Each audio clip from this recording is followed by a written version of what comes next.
Welcome home, Raiders. Tonight! Now, I'm going to be releasing this as a special report, but it's not really a special report because we're trying something new. Tonight, I will be talking with folks about the Overwatch League, and we're going to try to give you all the things you need to know before the season kicks off this weekend. And we're also going to catch up on HGC and all of the little detail things that happened over the holiday break.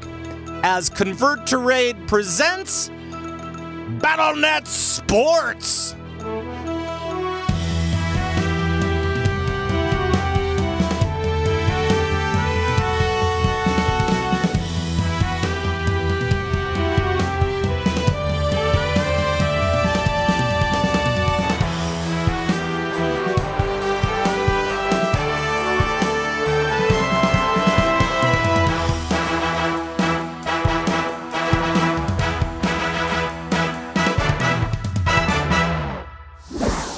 The anticipation is high this week, most for Overwatch and what it brings. Overwatch League starts this week with its premiere season, and so I thought I should bring in a couple of friends to maybe help me talk about this. And so I have from the Overwatch League Daily show. It's John Horstmann, and from Lagging Balls and DoubleTap.com. It's Thyst. Hello, guys. Hi. Hi. Hi. So let's talk a little bit about Overwatch League and kind of what it brings. We got a little taste of Overwatch before the holidays with the preseason. And John, I don't know if you have any particular insights from the preseason, but what did we see from that? What did you notice? Well, we got our first taste of the first 11 teams. The Philadelphia Fusion didn't make it, so we still have no idea what to expect from them. But we got a taste of the different rosters. Now, there were some things with the particular format that doesn't give us the full kind of idea. Like every person on the roster had to play. So you didn't necessarily see the London Spitfires best six on at any given time. You would see, oh, here's the Kongdu Panthera line. Oh, here's the GC Busan line, rather than taking the best of both, meshing them together and stuff. And you saw a lot of experimentation as well with, especially like the San Francisco Shock. We saw a lot of really different types of strategies that you might not see when there's money and standings on the line. And even down to like their different compositions. But ultimately, we saw an idea for the production value, which was amazing, of course. It's really nice having a stream that can go up to 12,000 kilobits per second. So you're like, that's basically double what you get from Twitch. And, the production value is incredible. The stage, amazing. It's just like a giant LCD, that stage is really, really cool. I really dig that one. So did you guys see the halo above that? Like it fills up based on the objective capture stuff. Awesome. It was a really nice touch. It was really great. I love the graphics. They went with like a really flat, clean design for all the graphics rather than like traditional esports neon green. Exactly. I was like, lights and flashes. It's like, it's not RGB. Where's my RGB settings, Overwatch League? Right. It's pretty cool to be able to see the players like well lit, from the front, from behind, just like, being able to see the crowd, because in any esport I've ever seen or witnessed at BlizzCon, like we're sitting in the dark. Yeah. So any cool signs that we have, or, people like screaming or wearing funny shirts or anything, you don't get to see that. So I appreciated that. It was pretty cool to actually watch that and notice those differences that we've seen from other esports as it's produced, and even those ones from BlizzCon. And I'm sure that we'll see as this thing grows more and more, we're gonna probably get more and more that BlizzCon feel as it goes to different arenas, and that's my hope. Right? Like when everything feel like BlizzCon. Fill up these arenas with people and just, pack the seats and make it into, something where you have 10,000 people watching live. That'd be really cool. Yeah. I'd love that. The first day of season 1 sold out, didn't it? Like 450 seats. Yeah. That's good. That's good news. Mm-hmm. It definitely is. It doesn't suck, that's for sure. So let's talk about maybe a couple of the issues. And John, I think you touched on one of them, was that we didn't see all of the players in the preseason, and I don't know if there's any. Is there any headway on the whole visa situation that we know of? As far as I've seen, everybody is in Burbank now, who's eligible to play. So that goes for coaches and staff as well as players. We'll have 12 teams for the inaugural season. So as far as that goes, yeah, I think we're all good to go.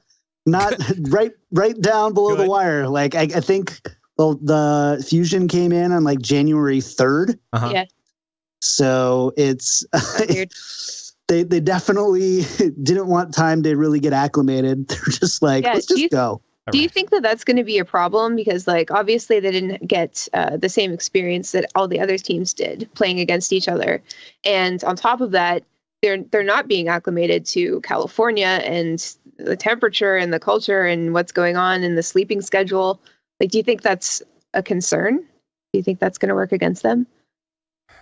I would say like when you, as far as like sleeping schedules and stuff, maybe not. I mean, most of these players are, number one, like if you're going to get ready for United States time and you're in Germany, you're just going to start living in United States time in Germany, right? So just because you're not there when the sun's up doesn't necessarily mean you can't act like it's 9 a.m. and wake up, even if it's whatever, 6 p.m. in Germany or whatever. Sure. Like there's, you have that ability for it. The biggest thing I think is the team synergy piece. Mm-hmm. And it's not that they still can't scrim and can't play, but in the Burbank studios, all the teams are hooked up in a LAN environment as well as the online. So if you're like scrimming, London Spitfire has a full roster of 12. Mm-hmm. Right. So they can scrim against each other, mm-hmm. and they can do that on a client with zero latency rather than having to worry about somebody in Belgium and somebody in Russia and somebody in Korea and being like, cool, did we lose because of ping or did we lose because of we're bad? Yeah, and it's a lot different environment. Yeah. It's always ping's fault. Yeah. It's ping's fault. It's always, hate that guy. It's always Comcast. So, right. Yeah. And that's another thing working against Philadelphia. What's that? Right. Comcast.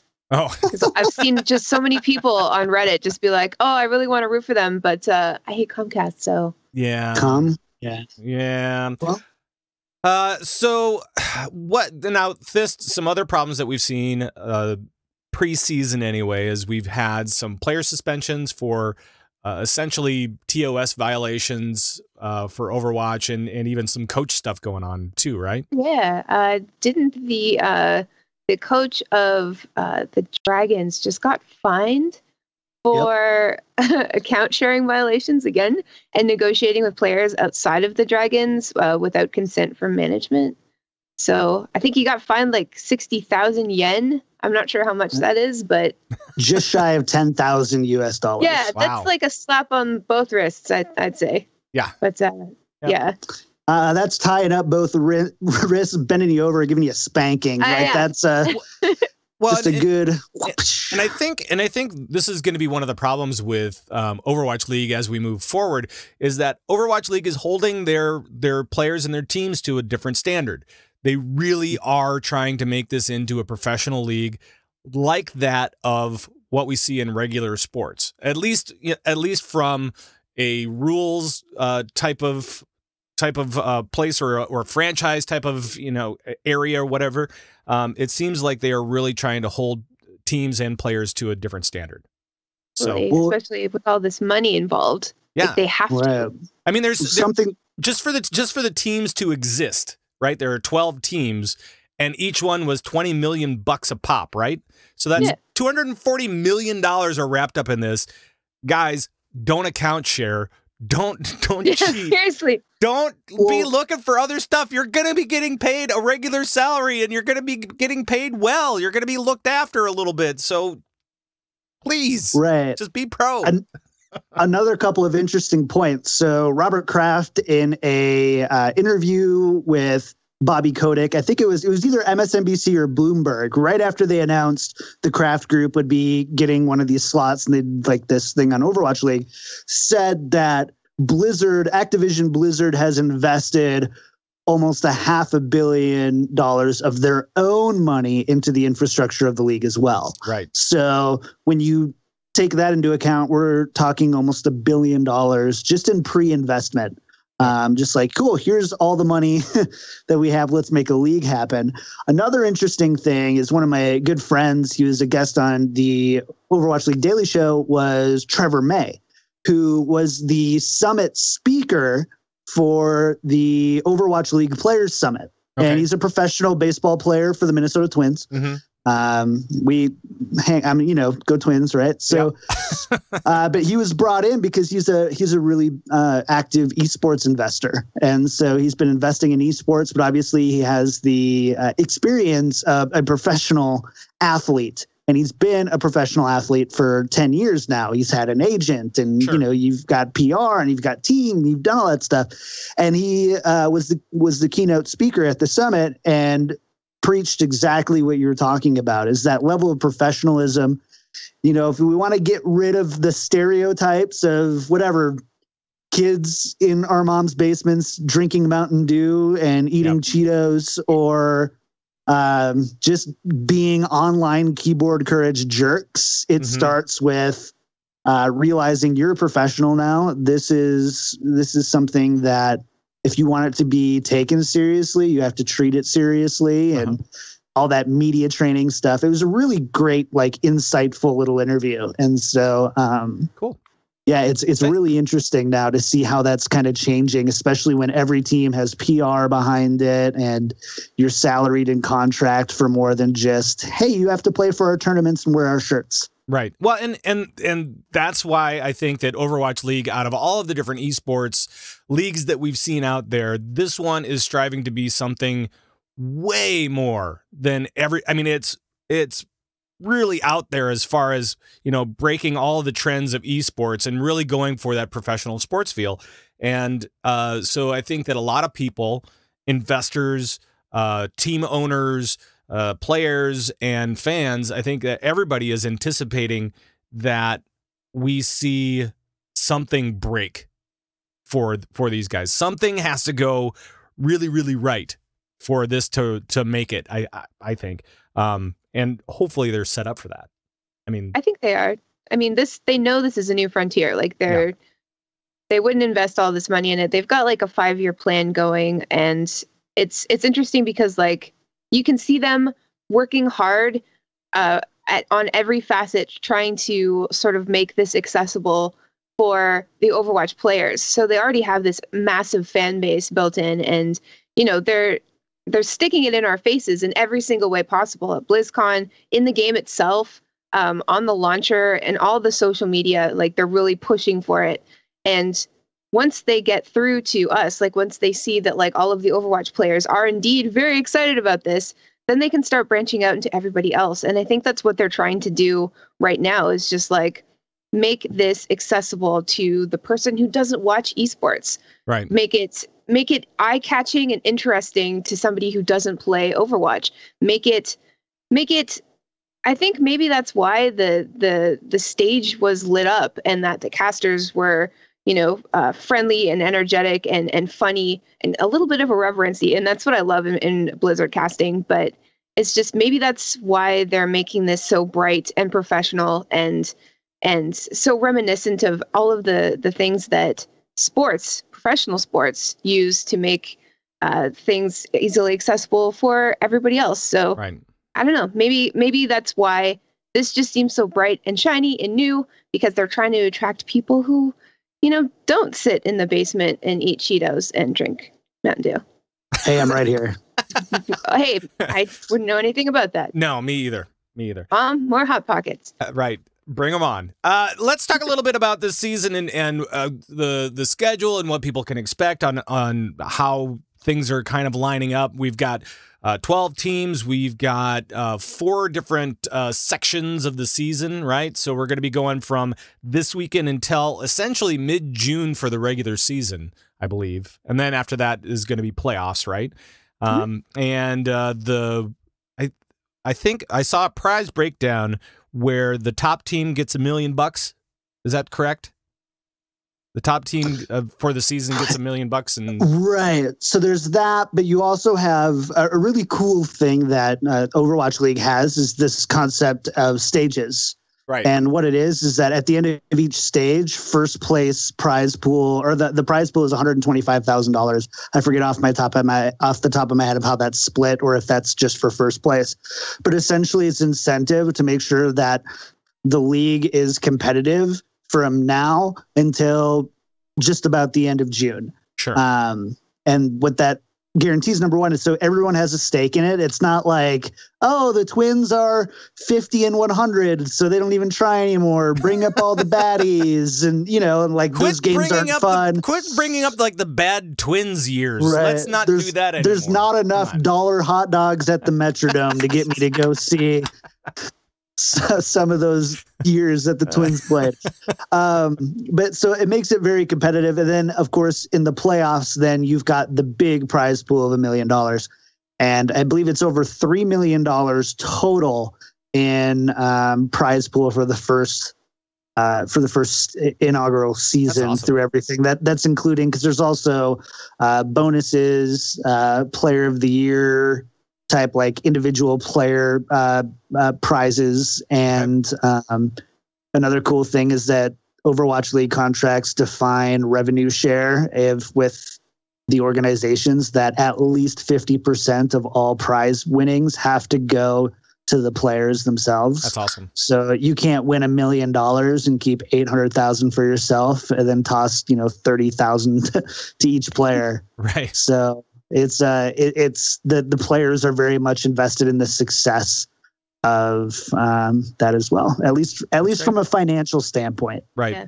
Right. That is important, because these guys, in a lot of cases, are dealing with some massive pressure and some massive life changes right now, and they need all the incentive they can get to, behave for one, and work hard for two. But I really appreciate that.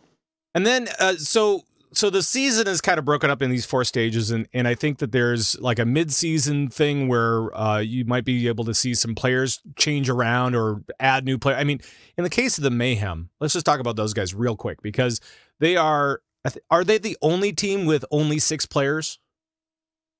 Yeah. I forget. So there's Shanghai. I think they've got 7. Sure. But at least they've got one backup, right? One extra can make a difference. Right. I mean, one of the problems with the Mayhem is that they only have 6 players. So what happens if a guy breaks an arm? I mean, what's going to happen? Plays with his feet. Right, exactly. And so we're going to have to, it's those 6 players. They're betting on those guys to last at least through mid-season, when they might be able to kind of switch some stuff around or add people to the roster or see how it's going and make changes if necessary. And so they're going to be wrapped in bubble wrap like all year. Like you're not allowed, you've got a curfew. Right. Now we want you to stay in the basement with your Mountain Dew and Cheetos. Don't go anywhere. And and it's even more important that these guys not get suspended for TOS violations or whatever. So, because that could be a real problem if they have even one player go away. That would end their team. That's bad. Bad.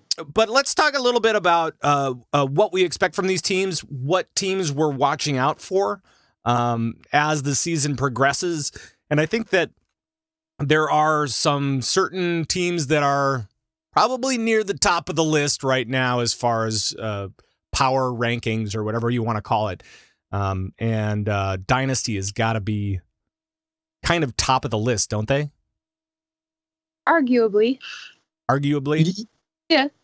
Based on the preseason, yes. London Spitfire obviously didn't have an amazing preseason, but again, there's a lot of factors that go into their performance, and I would say that if there's one team that can easily challenge Seoul, especially later in the season when everybody's got more time together, because Seoul Dynasty is mostly the core of Lunatic High, which is one of, if not the most dominant franchise that we've ever seen in Overwatch esports. And then recently, London Spitfire then took Kongdu Panthera and Cloud9 and GC Busan and kind of merged them all into this kind of super team. GC Busan is most recently the winners of Apex, which is, besides like contenders and stuff, is like the biggest tournament and the most prestigious tournaments in the entirety, in the whole Overwatch world, I would say, over contenders, basically over everything we've seen. And so there's like, they've got the individual talent, they've got the team synergy down, but now it's combining two very, very well-respected and very achieved, that's not the right word, but, you know, very achieved rosters. Sure. Yeah. And stuff, and fusing it together into one and all that stuff. So there's a lot going on there, but I would say that you might see London Spitfire give them a run for their money. I want the Excelsior to as well, but I think they're a third, fourth place team. Sure. Are there any other teams that you're looking out for, Thyst? I always had high hopes for Dallas Fuel. Yep. And I'm a New York fan, but recently I'm being persuaded to the Dallas persuasion just a little bit, mostly because of the PR and the social media aspect of the team, and just like all of the footage coming out of their practices and like their intro videos and stuff like that. And I think that, you know, they're probably the most popular team in North America, just because of like all of the huge names that they have, and like just because a player is popular or is a popular streamer or is a really good OTP, it doesn't mean that they're going to be an amazing professional esports player on a team, certainly. But I don't know, these guys seem cohesive, they seem to get along really well, and I think that counts for a lot. So I don't know, I think Dallas Fuel's got it. Well, I guess we'll find out. So this weekend, the goal for each of these play weeks is that we're going to have, it's going to go Wednesday through Sunday, right? And there's going to be 3 matches per day for those different days. And so, and each team plays twice, right? That's the basics on that per week. Yeah, per week. Exactly. Yep. So go ahead. Yeah, it's 10 matches per stage. Right. 40 over the season. And John, how can people find where it's at? I mean, obviously you can go to overwatchleague.com, right? They're going to have it there. But are they going to have it? Yeah. Are they going to have the VODs available and all that kind of stuff there as well? Or is it going to be someplace else? Is it MLG or what? So overwatchleague.com, the Overwatch League app, now out today. Oh, that's right. Yep. Yay. It just came out. It looks really great, except that they misspelled inaugural in their like screenshot. It's inaugural, not inaugural. Right. That's like an esports term, just like inaugural. The inaugural season. The inaugural achieved team. And it also says they have in-depth standings, which I don't know what that means. Like either you're in first or you're not. Yeah, right. But poetic. Yeah, there's been a few like little typos like that, but besides that, the app looks amazing. MLG.TV or the MLG app is also a great place to go. Okay. And then asterisk here, the community is very split, and very well-informed people are split on this, as well as if Overwatch League is going to be on Twitch. I am personally of the opinion, based on everything I've seen, I do not think we're going to see it on Twitch. I don't want to see it on Twitch. I would rather see it off of Twitch and just be like, you know what, we're doing our own thing, because guess what? We are a pro league. We need pro things. We have a different setup and we have different needs. I agree. There's not enough Kappas in the world. I just hope that they have some kind of live chat or some kind of view count or something, because I felt like that was really lacking with the preseason. But yeah, I want Blizzard to make this their own. I want them to have everything. So, and MLG has their own chat. It's not as memeified as Twitch is. But if you were watching the MLG feed on overwatchleague.com, you didn't get that chat experience. Yeah. So presumably from the Overwatch League team as well. Yeah. It's not so much about like the memes and like the inevitable trolling and stuff like that, but it's just, it would be important for people who are unsure about Overwatch League to get a gauge on like just how many people are into this, you know, and like taking a quick glance at like a rapidly moving chat screen is, you know, usually a good measure of that. So I think that's important. Yeah, I think you're right. I agree that little aspect, that social aspect, is always kind of nice to kind of be able to gauge how things are going. Yeah. So yeah, it's good. Yeah. So Overwatch League kicks off this weekend. Oh, who are your teams? I know that we talked about the top teams, but who are your teams? John, do you have a team that you're rooting for? I know that with Overwatch League Daily, you probably don't want to pick sides. But... Oh, I absolutely pick sides. I'm really rooting for the New York Excelsior. Okay. Number one, because so many people hate on the name, and I think it's brilliant. I think their branding is brilliant, and they're the most well-polished looking team aesthetically that I'm not like embarrassed to wear their stuff around. Sure. But also because I really like the strategy they took into the season. They grabbed some really great names. They Sabiobi is like one of my favorite players. As soon as they come out with player branded jerseys, I'm getting a Sabiobi jersey as soon as possible. And so I'm really excited. I'm all about the New York Excelsior. I'm going to be getting a Baby Bay jersey from the Shock. No, nice. I do like the Shock though. Just based on logo and colors alone, of course, but.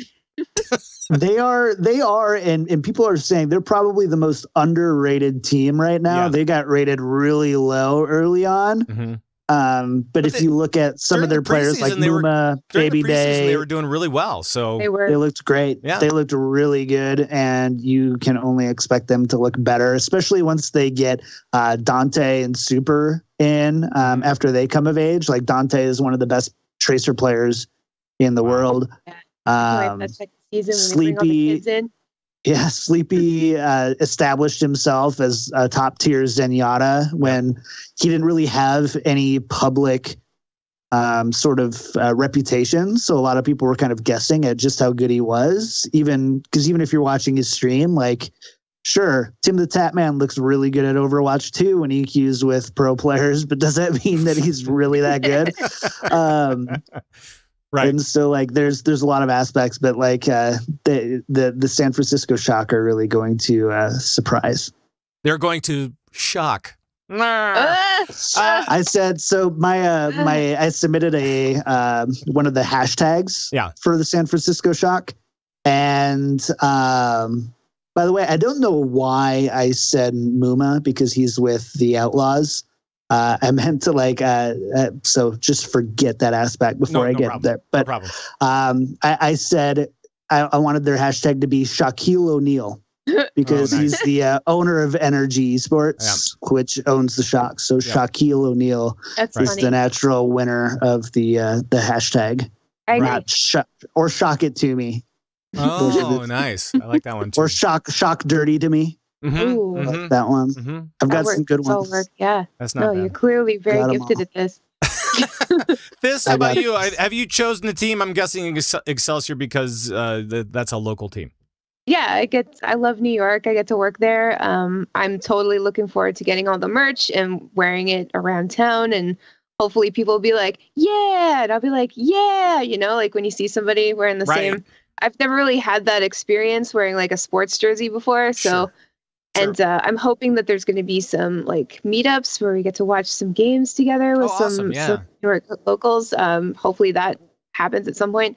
That being said, and you know, no definitive changes yet, but like, it's the Dallas Fuel, man. They're all so great. They recently dropped a video where they all introduce each other and talk about each other, and it put a spell on me. Like it won me over. It's completely endearing. And I hope that I think Excelsior has 3 so far and sort of like a player highlight video. Those are all fantastic. It seems so like the Excelsior players, they're really humble, really smart, really down to earth and shy. But with the Fuel, it's just like you've got these great big personalities and they're all goofy. Like Effect loves they're cats, goofy and lovable, and exactly. And that Mickey, I love Mickey. And Mickey, he's adorable and funny. Gosh. And I watched a video today of Dallas Fuel opening up some fan mail and stuff, and they're just so cute. And that roster's been around for a long time. It's been like a staple for hope of Western Overwatch, because otherwise it's been all Korea except for the Dallas Fuel, formerly Envious. So Yep. And they got Seagull, and so Seagull, of course. So I think like for people still looking for a team to root for, like if you don't have any home teams or any preferences towards design or colors or whatever, get to know Dallas Fuel, because you might like them, and maybe you'll base your opinion on personality. Sure. All right. Well, thanks, guys. And again, this weekend, Wednesday through Sunday, it's going to be the very first week of Overwatch League. We're very excited about it here at this particular show, and we will keep you in the loop as we move forward. Thank you, guys. John, you have the Overwatch League Daily show podcast for folks so that they can get some more detailed information and interviews and so on from you on a daily basis, which is actually pretty cool.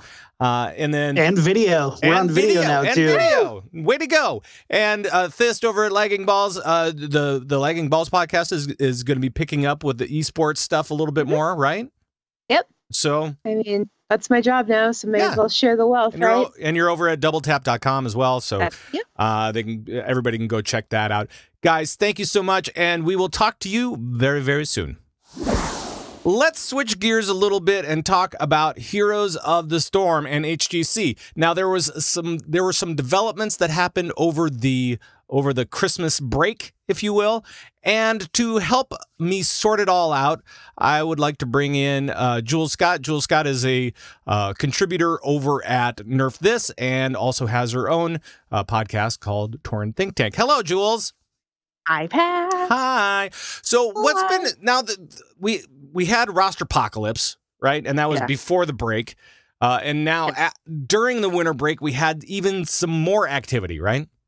Mm-hmm. What was going on? So we had a whole bunch of new rules come into play for the new HGC season, and one of them was team ownership. One of the big issues with HGC is that when you qualified for your spot in HGC, and my cat just showed up behind me.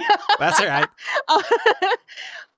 When you qualify for a spot for HGC, it's guaranteed to be there until it is time for the rankings of top and bottom to kind of settle themselves out after each phase. The bottom teams go to the Crucible, and those in the open division who are competing to the top of the level will compete against those at the bottom of HGC. They lose their spot and done. Okay. So there's that background. Now, in the time frame between phase 1, phase 2 of 2017, we had a couple of teams where there were trades going on that were exceeding the amount of spots available for the trade guidelines to be met. And the teams disbanded and lost their spots in HGC. Oh, wow. And because there was an open spot, they brought in an open division team that had not qualified to win that spot in the Crucible, which it happened twice. It happened in phase 1 and phase 2 for NA, which was really frustrating for both players and fans, because you'd get these teams in there that didn't quite qualify. So Blizzard brings in team ownership guidelines, which means that you own that spot once you've earned it through the proper channels, i.e. qualifying through the Crucible or qualifying to get into the league through the competitive system. So during the break, we had a couple of teams where, let me back up for a second. Okay. Because the ownership guidelines came into play at a certain point, and then you've got the issue of sponsors who own, or kind of like they kind of own the team, right? It's the roster, it's their roster. They help pay for a lot of the stuff. They help pay for it. Yeah. Mm-hmm. Advertising, promotion, all of that stuff, make sure their players get paid. Right. So when the guidelines came in, some of the teams had a sponsor and some of them didn't when those team ownership guidelines came out. So for one of them, Roll20 Esports, they were actually called Team 8 when the time for the ownership guidelines came out. Therefore, Team 8 owned the spot. So Roll20 tried to negotiate with their players to try to come to terms with the ownership of the spot. They failed to come to terms because the players wanted things that the owners just couldn't do. Mm-hmm. And so we lost Roll20 out of NA. They left, but the team stays. And they are going to be, they're still there, but now we've got a sponsor that's left. Same thing that happened in EU with Team Expert. This is kind of the growing pains of the whole team ownership system piece. Sure.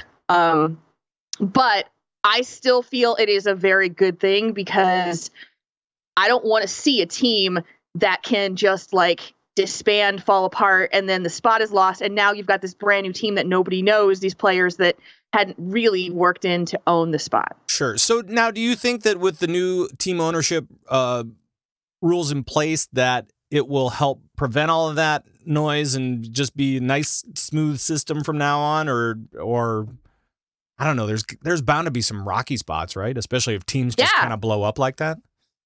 But there's pros and cons to this. So let's use Team Naventic for an example. Team Naventic was there. They lost, or they dropped out of Naventic's org because of issues with the management. They became Lag Force. Their team essentially got gutted in the last roster apocalypse, and they had to be removed from HGC. There was no more team. Right. Now, let's say this is Tempo Storm. Tempo Storm says, we don't like our roster of 5. We want to redo our entire roster. They can do that. They can drop all 5 players and still maintain themselves as Tempo Storm. Ugh. So you can like rotate out your entire roster. Right. As a fan, that kind of sucks. Yeah. Like I have lost the team that I thought was going to be my favorite team for 2018. And now I'm kind of like, okay, well, I'm going to pick a new team to root for. Sure. And I'm not going to buy anybody's jerseys yet because I don't really know if I'm going to stick with it. Right. So yeah, that's. I do think it's a good thing though, because it's going to make things very interesting for us as fans. Right, and so I was talking to John and Thyst earlier about Overwatch, and that system is very, very different than HGC. It's very, very different, and it seems like HGC was trying to fit into into what esports already is. Or already has been, and Overwatch is trying to do something completely different by having these large team buy-ins and all that kind of stuff, and making it a very, very upscale professional league. Mm-hmm. That's the attempt, right? Do you think that in the future we'll see HGC? Hopefully, Overwatch League will be successful, right? We kind of anticipate that it's going to be building over the next couple of years, but hopefully it will be successful in everything that it tries to do. Do you see that HGC might try to not necessarily mimic it, but try to bring in some of these things that Overwatch League is doing, or are they trying to make it within the esports scene as it stands right now? You know what I'm talking about? And I think HGC still has much to prove.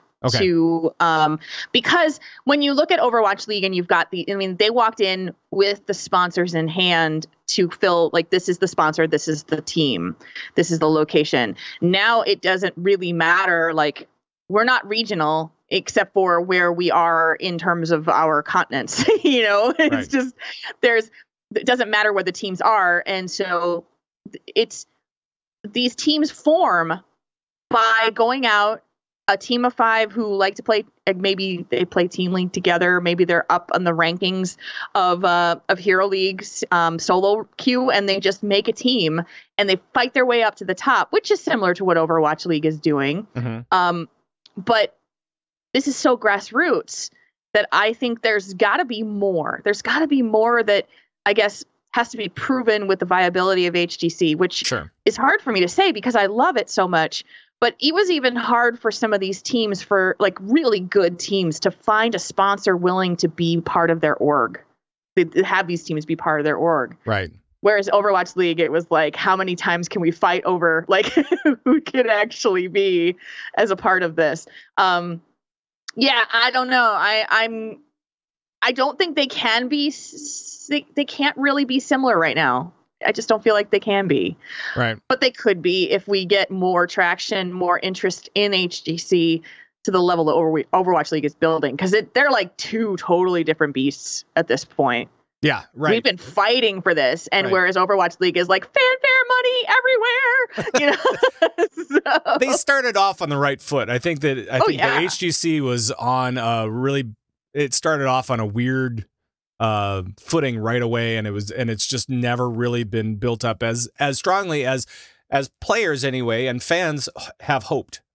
So, well, don't get me wrong. The formation of HGC in 2017 was most definitely welcomed by fans. We needed this. Right. Exactly. But I mean, it's been so much better. But before HGC, before that, Heroes Esports was just kind of weird. Right. So it was totally weird. And so now we have HGC. And so now that's at least a standard bearer for what's to come in the future. Speaking about the future of stuff, we have there's news about the different clashes that they have during the season. What's going on with that? So there are another one of the new rules for 2018 that's been announced is that the clash winners. So there's an Eastern and there's a Western clash every year in each phase. And those guys are going to get an advantage if you win. So let's say we're going to use NA because I like NA. Sure. The NA winner of the Western clash is like, awesome. Yay, we're so excited. And then there's an advantage to that. That region will now be able to bring another team in to the big competition, which is either the mid-season brawl that happens springtime, and the HGC finals, which happens at BlizzCon. So now you have regional advantage of an additional team that's qualified from your region to be there.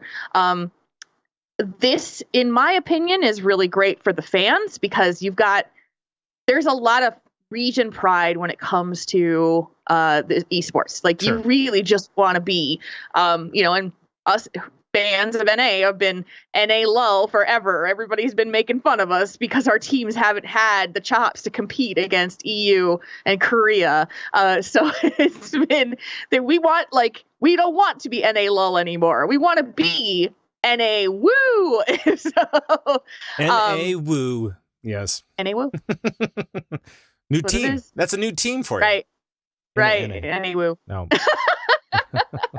And that's an Overwatch League team. The Minnesota Woo. Oh boy, I don't know about that.